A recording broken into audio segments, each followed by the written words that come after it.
तुमने भी ये जाने कहाँ की मुसीबत घर में बैठा रखी है। 2 दिन के लिए कहीं जाना हो तो इनके खाने की चिंता। हर रविवार को मोहल्ले की निठल्ली औरतों को बुला लेंगी। सारी शाम बेकार, कोई और काम कर ही नहीं सकता। मैं तो कहती हूँ इन्हें दोबारा गांव छोड़ आओ। रानी की बड़बड़ाहट जारी थी और यह कोई पहला मौका नहीं था। अक्सर बिस्तर पर जाने से पहले रानी यूं ही बड़बड़ाती और रवि उसकी बातों को सुनी अनसुनी करके सो जाता। हालांकि चाची को गांव से यहाँ बुलाने का मूल सुझाव भी रानी ने ही दिया था। रवि ने तब कहा भी था, देखो रानी, वहाँ गांव में चाची ठीक से रह रही है। गांव वाले मकान की देखभाल भी इसी बहाने हो जाती है, वरना यहाँ से जाकर देखभाल कर पाना मुश्किल ही है। लेकिन रानी ने तो जैसे जिद ही पकड़ ली। रवि ने समझाया भी कि चाची अब बूढ़ी हो गई हैं, उनसे गांव में भी कोई काम धाम अब नहीं होता है। अरे तो उन्हें यहाँ कौन सा काम धाम करना है, भाई है, आया है, लेकिन ऐसे मौके पर उनका यहाँ होना ही काफ़ी होगा, कहकर उसने रवि को ज़बरदस्ती गांव भेज ही दिया। चाची आई तो रवि को लगा कि रानी ने उन्हें बुलाकर अच्छा ही किया। चाची थी भी बड़ी सीधी सादी। 2 वक्त की रोटी के अलावा मोहल्ले की 2-4 औरतों के साथ मिलकर कुछ भजन कीर्तन करने के अलावा उनकी अपनी कोई ज़रूरत ही ना थी। मुन्नी के होने पर तो सारी सारी रात जागती रही। सचमुच चाची ना होती तो दिक्कत तो होती ही, लेकिन वही चाची अब रानी को फूटी आंख नहीं खुआती है। जब देखो एक ही रट, चाची को गांव भेज दो, वापस भेज दो। सोचता हुआ रवि जाने कब सो गया। दूसरे दिन खाने के बाद रवि से जब रानी ने फिर वही सवाल दोहराया तो रवि चिढ़ गया।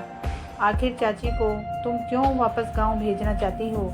देखो, चाची की अब कोई ज़रूरत तो है नहीं, बेकार खर्चा भी बढ़ता है और उनसे अब कुछ होता भी तो नहीं है। मैं मुन्ने को संभालूं कि चाची की देखभाल करूं? रानी ने कहा। अच्छा, सोचूंगा, कहकर रवि फिर सो गया। आज रविवार था। रवि ऑफिस के काम से 2 दिन से बाहर गया हुआ था।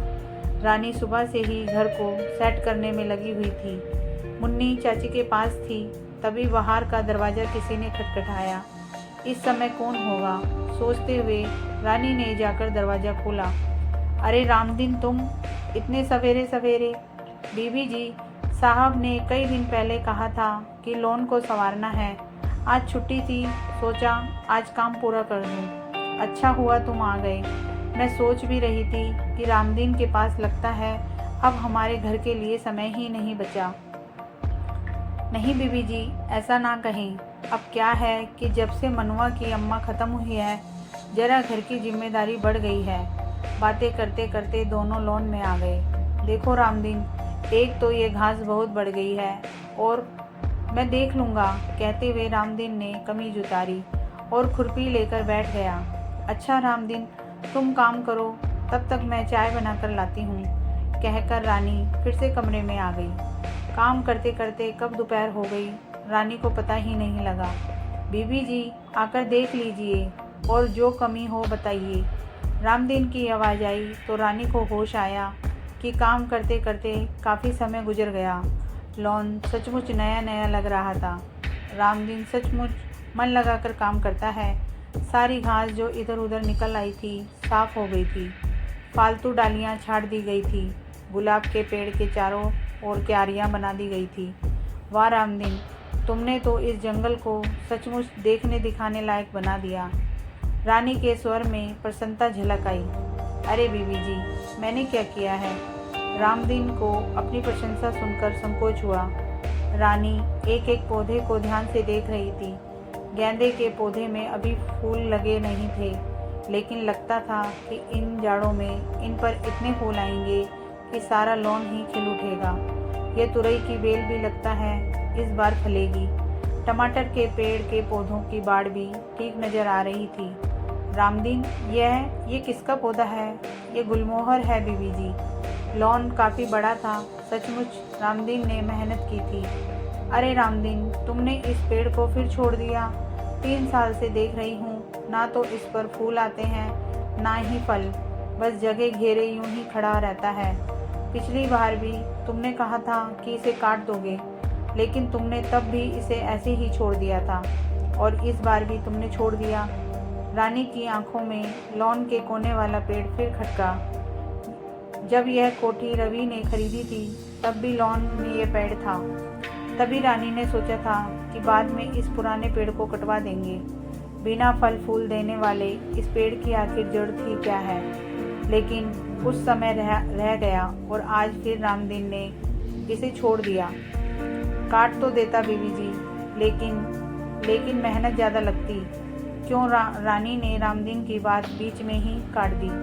हम लोग गांव के लोग हैं बीवी जी, उम्र हो गई तो क्या हुआ, काम करने से तो उल्टे हाथ ही खुलते हैं।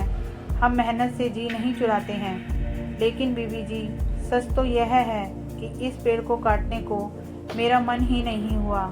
मैंने कुल्हाड़ी उठाई भी थी, लेकिन ऐसे लगा जैसे इसी पेड़ ने मेरा हाथ पकड़ लिया। मुझे यूं लगा कि पेड़ अभी बोलेगा और कहेगा कि पुराना हूँ तो क्या हुआ, माना कि फल फूल नहीं देता, लेकिन इस बगीचे में फैले बाकी पौधों को और इस लॉन को तो धूप से बचाता हूँ। और फिर मेरी अब उम्र ही भी कितनी बची है, 2-4 साल में तो ऊपर वाला खुद ही मुझे बुला लेगा। बस बीवी जी, मेरा हाथ वहीं का वहीं रुक गया। मुझे लगा कि जैसे हमारे घर परिवार में बड़े बूढ़े होते हैं ना, जिन्हें हम अपने पर बोझ समझते हैं, लेकिन जाने अनजाने वह हमारा कितना भला करते हैं, हमें पता ही नहीं चलता। वैसे ही इस लॉन में फैले परिवार का बड़ा बूढ़ा ये पेड़ है। तभी खट की आवाज़ हुई और रामदीन की बात आधी रह गई। किसी बच्चे ने अमरूद के पेड़ से अमरूद गिराने के लिए पत्थर फेंका था, जो आकर उसी पेड़ में पत्तियों के बीच उलझ गया। ठहर तो कहकर रामदीन दौड़ा भी, लेकिन कुछ देर में ही हाँफता हुआ वापस आ गया। बड़े शैतान लड़के हैं, अमरूद के चक्कर में यह भी नहीं देखते कि किसी को चोट लग सकती है। वो तो अच्छा हुआ कि यह पेड़ बीच में था, नहीं तो वह पत्थर आकर सीधा आपको ही लगता। अच्छा बीबी जी, अब मैं चलता हूँ, मनवा घर में अकेला है, कहकर रामदीन चला गया। रानी के सामने अभी भी वह नुकीला पत्थर पड़ा था। यह पेड़ अगर रामदीन काट देता तो। कुछ सोचती हुई रानी वापस कमरे में चली आई। रानी, मैंने खूब सोच लिया है और मेरे ख्याल से तुम ठीक कहती हो। रात को खाने के बाद लॉन में टहलते टहलते रवि ने कहा, क्या ठीक कहती हूँ मैं? रानी के स्वर में उत्सुकता थी। यही कि चाची को गांव छोड़ाना ही ठीक रहेगा। मैं अगले रविवार को ही गांव जाऊंगा और चाची को भी साथ ले जाऊंगा। रवि ने जैसे फैसला सुनाते हुए कहा, तुम्हें गांव जाना है तो जाओ, लेकिन चाची को ले जाने की कोई ज़रूरत नहीं है। चाची यहीं ठीक है। कहते हुए रानी ने अपनी आंखें उसी पुराने पेड़ पर गड़ा दी और रवि आश्चर्य भरी नज़रों से उसे देखता ही रह गया। तो दोस्तों, कहानी पसंद आई हो तो इसे लाइक कीजिए, शेयर कीजिए और मेरे चैनल को सब्सक्राइब कीजिए। Thank you.